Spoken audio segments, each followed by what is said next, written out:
Hi boys and girls, it's Mrs. Holmes and I'm back with the next super fun project.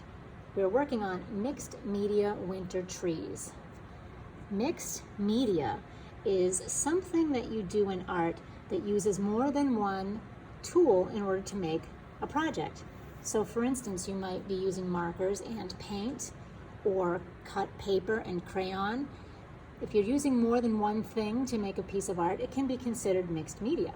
So what we're going to do today is make some winter trees, but this is only part one. Oh, I have a part one that I want to show you, but I can't find it. It's part one. Anyway, part one today of mixed media trees. I have given you a piece of paper. Hear it? It's thick. It's more expensive than your average piece of paper that comes from a printer. So you want to use this because we're going to be putting glue on it. And if you put glue on a thin piece of computer paper, it can get very curly and warbly and dry, not so flat. So what we want to do is have something a little bit more sturdy. So a thicker piece of paper is going to work for you.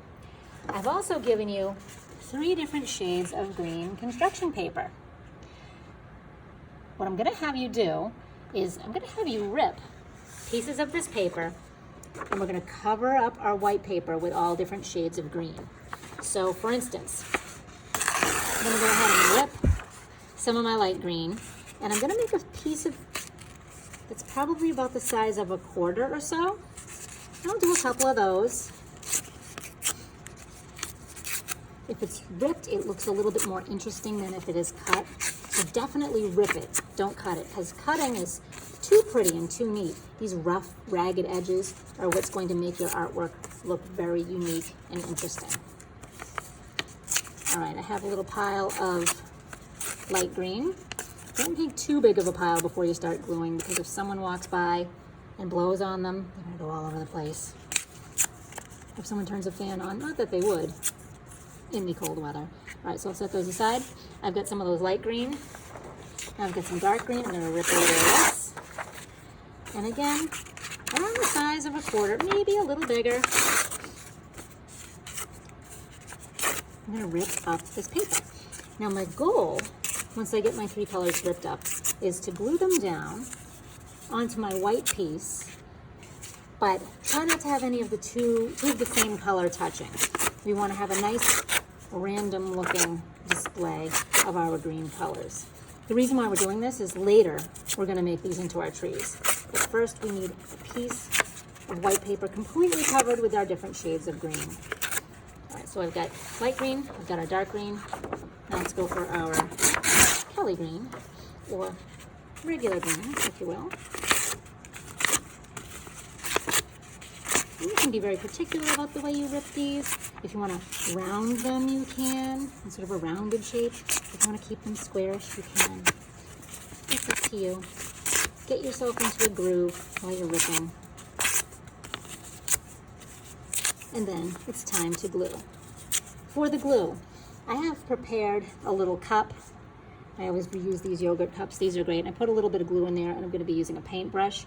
I'm definitely going to wash this paintbrush as soon as I'm done with it because I don't want to ruin it. It's one of my favorites. And I'm going to take a little bit of glue and paint it on, just a small section at a time, or glue sticks work too.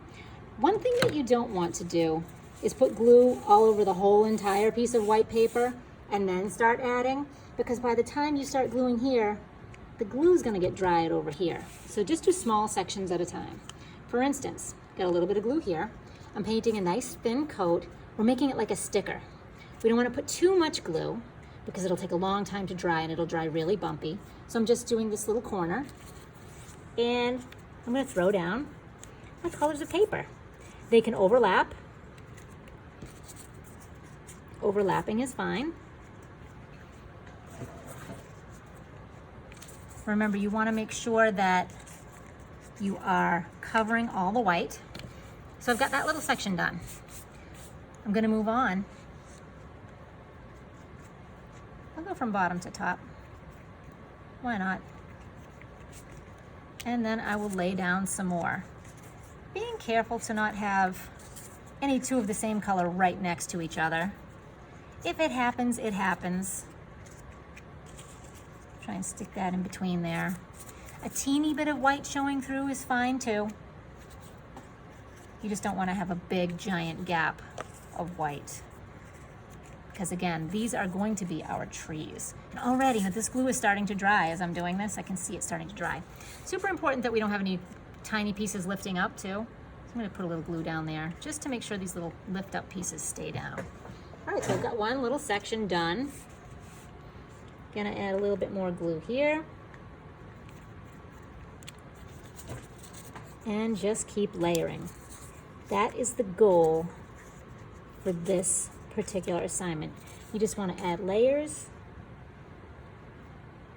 of different shades of green until your whole entire white paper is covered up. This might take 10 minutes or so, depending on how fast you work. If you get bored of it, you can come back to it later, but just make sure that it is done by the next time I see you, because we're going to be doing something with it. We're going to be cutting it next time I see you, and it definitely needs to be dry.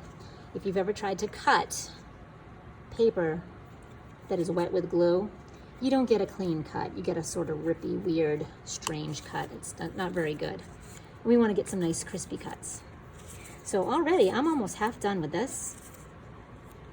I'm going to stop and show you the rest during part 2 of this, because I want you to get started on your mixed media winter tree. So rip up that paper, start gluing it down, cover up the white, and I will see you next time when this is completely done. See you then.